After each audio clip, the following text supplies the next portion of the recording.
Hi friends, మా పరిశోధన lakhs YouTube channel ద్వారా ఈరోజు మా పరిశోధన చేజర్ల మండలం ఆదురుపల్లి గ్రామంలోనే సమీపంలో గుంటలో స్వామి.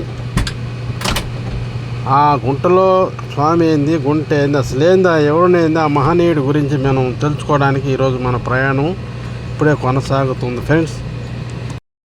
ఫ్రెండ్స్ మేము ఈ స్వామి గురించి తెలుసుకుంది ఏంటంటే, ఈయన దక్షిణాది దిక్కు ప్రదేశం అంట. కానీ ఈయన అరంవాడు, చాలా పసివయసులోనే వచ్చాడు ఆదురుపల్లికి. చాలా పలసంగా ఇల్లు ఉండేటి అప్పట్లో. అక్కడ ప్రాంతంలో గుంట ఉండింది. గుంట దగ్గర కూర్చొని గుంటలోనే ఉండేవాడంట. వారి ఇతను ఇలా ఉంటే చనిపోతాడు, మాకు ఇబ్బంది వస్తుంది అని చెప్పి ఇక్కడి నుంచి అతను తరిమేశారు ఆదురుపల్లి వాడు. అలాగే దగ్గర ప్రాంతంలోనే 2 కిలోమీటర్ల దూరంలో ఏటూరు అనే ఒక గ్రామం ఉంది. ఆ గ్రామానికి చేరుకున్నాడు. ఆ గ్రామంలో అటు ఇటు తిరుగుతుండగా ఓ కాపు వాళ్ళు చూశారు. చూసి ఈయన బర్రెలకాడ పెట్టుకోవచ్చు అని బర్రెలకాడ చేర్చుకున్నారు. కానీ వీళ్ళకి జొన్న పొలాలు ఉన్నాయి ఈ ప్రదేశంలోనే. కానీ బర్రెలు గిళ్ళు మేపుకుంటూ అలానే ఉండేది. ఇతను ఊళ్ళో దాకా ఎందుకులేని పొలంలోనే పెట్టారు. బర్రెలు కూడా అక్కడే కట్టేసుకుంటూ వాటికి మంచి అట్లు చూసుకుంటూ ఆడే ఉండేవాడు అతను.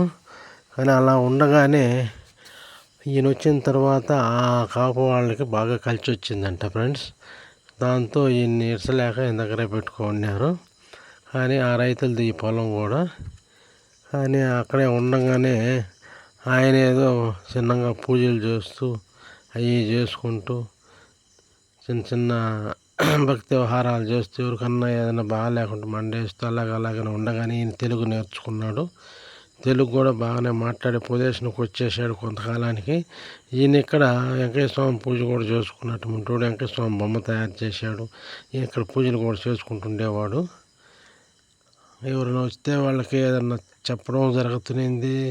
ఆయన చేతుకుండా ఏది ఇచ్చినా బాగా అవుతా ఉంది. అలాగే ఈయన స్వామివారు అనే ఒక పేరు తెచ్చుకున్నాడు. కానీ ఫ్రెండ్స్, ఈ ప్రదేశం అంతా ఒకనాడు జొన్నలు పెసలు పండించే ప్రదేశం ఇది. ఈ రోజుల్లో తోటలు చేసేసుకొని పెద్ద పెద్ద చెట్లు అయిపోయి ఉన్నాయి. ఇక్కడ ఈ తోటలోనే అప్పుడు ఆ స్వామి వేసిన ఈ మర్రి వృక్షం ఇదేను. కానీ ఆయన చిన్నగా పూరిపాక వేసుకున్నాడు. తర్వాత రేకుల చెడ్డ వేసుకున్నాడు. ఆ తర్వాత ఇక్కడనే పూజలు చేసుకుంటుండేవాడు. కానీ అలాగనే ఆ రైతులు కూడా ఈయనకి ఆ పొలం వదిలేశారు. అక్కడనే కొనసాగిస్తున్నాడు ఈయన జీవితాన్ని. అలాగే ఆయన అక్కడే కూడా ఒక గుంట తవ్వుకొని గుంటలో కూడా కూర్చొని వెంకటేశ్వర స్వామి భక్తుడు బాగా అయిపోయాడు. ఆయన చేసిన ఈ బొమ్మలు ఇవి కూడా చూడండి ఫ్రెండ్స్. ఆయన తయారు చేసిన ఈ వెంకటేశ్వర స్వామి అవతారాలు ఇవన్నీను, ఈ బొమ్మలన్నీ ఆయన తయారు చేసినవేను. కానీ ఫ్రెండ్స్, ఆ స్వామివారేడ ఎంతోమంది భక్తులకి న్యాయం చేశాడు. వాళ్ళకి ఏదైనా బాగా లేకుంటే కూడా ఇక్కడికి వస్తే బాగా అయిపోయేది. అలా పేరు తెచ్చుకున్నాడు. ఈయనకి భక్తులు కూడా ఎక్కువ అయిపోయారు. ఆ తర్వాత ఈయనకి ఇరానాలు ఇచ్చేవాళ్ళు. దాంతో అన్నం వండి అందరికీ పెడుతూ ఉండేవాడు ఆయన. కాబట్టి ఈయన స్వామిగా గుర్తింపు పడ్డాడు ఇక్కడ. కానీ వెంకటేశ్వర స్వామి ఆరాధన వచ్చే ముందుటికి గుంట లోడుకొని దాని లోపలనే పైన మూత బండగా వేసుకొని మన 3 రోజులు దాంట్లోనే ఉండేవాడు. ఈయన ఇలాగ నా జీవితం ఏడనే కొనసాగిస్తూ ఉండేవాడు ఫ్రెండ్స్. కానీ ఈ ప్రదేశము ఒక క్షేత్రంగా ఉండింది ఆయన ఉన్నప్పుడు. సుమారు ఒక 80 సంవత్సరాల ప్రాంతంలో, ఈనాటికి 80 సంవత్సరాల ప్రాంతంలోనే ఆయన ఇక్కడ నివాసిస్తుండేవాడు. కానీ చూడండి ఫ్రెండ్స్, ఎలా చేశాడో బొమ్మలు. ఇవన్నీ వెంకటేశ్వర స్వామి బొమ్మలు. ఈయనకి వెంకటేశ్వర స్వామి మీద భక్తి ముదిరింది ఫ్రెండ్స్. కానీ ఈయన ఈ ప్రదేశంలోనే నివాసిస్తుండేవాడు. ఇక్కడికి ఎంతోమంది భక్తులు వచ్చి వాళ్ళ కోరికలు తీర్చుకొని స్వామికి దర్శనమిస్తుండేవాడు. ఆయనకు శిశువులు కూడా కొంతమంది తయారయ్యారు. అలాగే ఇక్కడే భజనలు, కోలాదగా ఆరాధనలు ఎన్నోగా చేస్తూ ఉండేవాడు. ఇది తొట్టి, ఆ గోవులు నీళ్లు తాగేదానికి తొట్టి కట్టారు ఇక్కడ. దీంట్లోనే నీళ్ళు తాగుతుండేటి గోవులు ఫ్రెండ్స్. ఈ తొట్టి ఆ స్వామి కట్టిందేను. అలాగే ఇదిగో నంది, ఇక్కడ నంది పెట్టాడు. ఇక్కడ ఏదో ఈ బండ మీద కొన్ని చిత్రాలు పెట్టాడు. ఇదిగో ఈరభద్రుడు శిల పెట్టాడు. ఈ ఈరభద్రుడు కూడా పూజలు బాగా జరిపించేవాడు స్వామి. ఆయన పేరు రామలింగేశ్వర స్వామిగా గుర్తింపు పడ్డాడు ఇక్కడ. కానీ ఎంతోమంది భక్తులే వస్తూ ఉండేవాళ్ళు ఇక్కడికి. ఫ్రెండ్స్, ఆయన ఇది నీళ్ళ తొట్టి.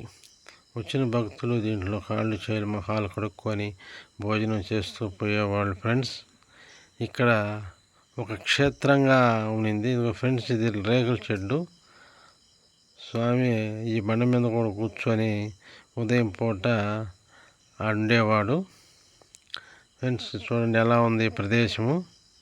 చాలా ఆనందంగా ఉంది కదా.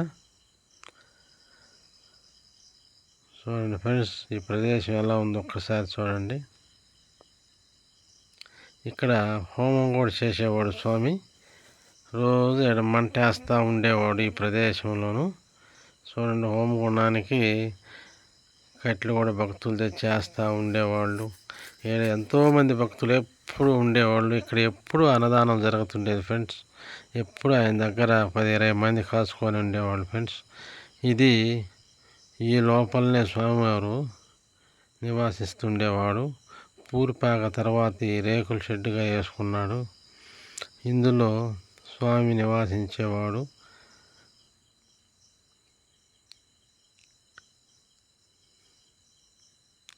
ఫ్రెండ్స్, నేను ఇప్పుడు లోపలికి వెళ్తున్నాను. లోపల ఏముండే మీకు అన్నీ చూపిస్తాను ఫ్రెండ్స్. ఇదే స్వామిని ఇక్కడే సమాధి చేయమని ఊరి జనానికి చెప్పాడు. నేను చనిపోతే ఇక్కడ సమాధి చేయమన్నాడట. కానీ ఇక్కడే సమాధి చేశారు. కనిపిస్తున్న ఈ ప్రదేశం అయితే ఇదే సమాధి. దీంట్లోనే స్వామివారు ఉన్నారు. రామలింగేశ్వర స్వామి సమాధి ఇదేను. కానీ ఫ్రెండ్స్, వెంకటేశ్వర స్వామికి పల్లకి సేవ చేసేవాడు. ఇదిగో దాంట్లో పెట్టి ఊరేగించేవారు వెంకటేశ్వర స్వామిని. ఫ్రెండ్స్, లోపల ఉన్న దేశంలో కాదు వెంకటేశ్వర స్వామి శిల. వెంకటేశ్వర స్వామి శిలను పూజ చేస్తూ ఈ ప్రదేశంలో కూర్చొని ఆయన తాంబూరతో కీర్తనలు పాడేవాడు. చూడండి ఫ్రెండ్స్, ఆ బొమ్మను తయారు చేసింది రామలింగేశ్వర స్వామిను. ఇప్పుడు అలాగే ఉంది, చెక్కు చెదరలేదు. వెంకటేశ్వర స్వామి సాష్టాదిగా కూర్చో ఉన్నాడు. కానీ ఫ్రెండ్స్,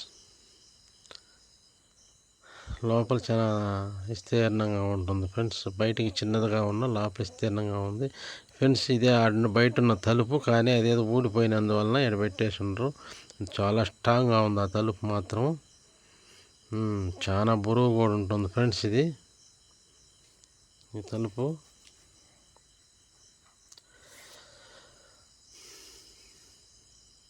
ఫ్రెండ్స్, ఇదంతా జనం కూర్చొని స్వామికి భజన పాటలు పాడుకుంటుండేవాళ్ళు. ఈయనే ఫ్రెండ్స్ గుంతలో స్వామి అంటే ఈయనేను. గుంతలో స్వామి అని పేరు ఎందుకు వచ్చిందంటే, ఒక 3 రోజులు మాత్రం జీవ సమాధి అయ్యేవాడు ఆయన. తర్వాత బయట వచ్చేవాడు. చూడండి ఫ్రెండ్స్, ఎలా ఉన్నాడో మహానీయుడు. ఎక్కడి నుంచి వచ్చాడో కానీ ఇక్కడ ఎలిసి ఆయన ఉన్నంత వరకు వైభవంగా జరిగింది ఫ్రెండ్స్. చాలా వైభవంగా జరిగింది. కానీ మరణాంతరం మాత్రం ఆగిపోయింది. ఇక్కడ వైభవాలు ఏం జరగలేదు. తర్వాత శిథిలావస్థలో పడింది. కొంతమంది శిశువులు వచ్చారు ఇక్కడికి. వచ్చి మేము జరిపిస్తామేంటే తోట స్థలం గల్లోళ్ళు ఒప్పుకోలేదు. మేమే ఇక్కడ ఎవరు చేయాల్సిన అవసరం లేదు, మేమే ఇవన్నీ పగలగొట్టేస్తున్నాం అని చెప్పి వాళ్ళని బెదిరించి తరిమేశారు. కానీ ఫ్రెండ్స్, ఈ యొక్క ఆశ్రమం శిథిలావస్థలోనే పడిపోయింది అనడానికి ఈ యొక్క రూపురేఖలే, ఈ యొక్క రూపురేఖలే కారణం. అర్థమవుతుంది కదా మనకి. శిథిలావస్థలో పడిపోయింది ఫ్రెండ్స్. ఈయనే గుంతలో స్వామి. గుంతలో సమాధి చేసుకుని ఉండేవాడు కాబట్టి గుంతలో స్వామి అయ్యాడు ఈయన. హాయ్ ఫ్రెండ్స్, చూడండి ఫ్రెండ్స్, ఈ వృక్షం ఎంత పెద్దదిగా ఉంది. ఎంతమందికి నీడనిచ్చేది స్వామి వేసిన చెట్టే ఇది. కానీ విషయం ఏంటంటే తోటలు ఇవన్నీ కూడా ఒకనాడు లేవు. ఇదంతా ఏకాంతమైన ప్రదేశం. ఇక్కడంతా జొన్న సద్ద వేసి పండించుకునేవారు. వర్షానికి ఆధారపడి పండించుకునే పంటలు మాత్రం ఇక్కడ పండేటి అటుముట్లు. కాబట్టి ఈరోజు ఫ్రెండ్స్ ఇక్కడ కొంతమంది భక్తులు కూడా నివాసించేవాళ్ళు. ఎందుకంటే ఫ్రెండ్స్ చూడండి, ఆ బొమ్మలు ఈ పక్కన్న బొమ్మలు కూడా గుంతలో స్వామి బొమ్మ ఉన్నది చూడండి. ఈ పక్క శ్రీమన్నారాయణ నిష్ప్రభం.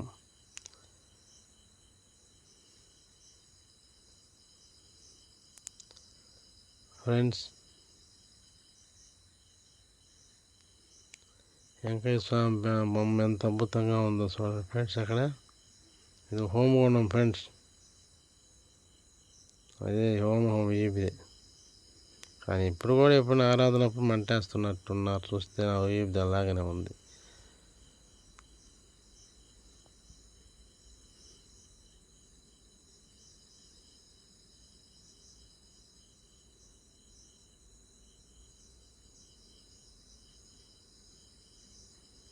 ఫ్రెండ్స్, ఈ బొమ్మ వెంకయ్య స్వామిది కనుక్కున్నాం, కానీ వెంకయ్య స్వామి అయితే కాదు, గుంతలో స్వామి బొమ్మని చేసినట్టున్నారు.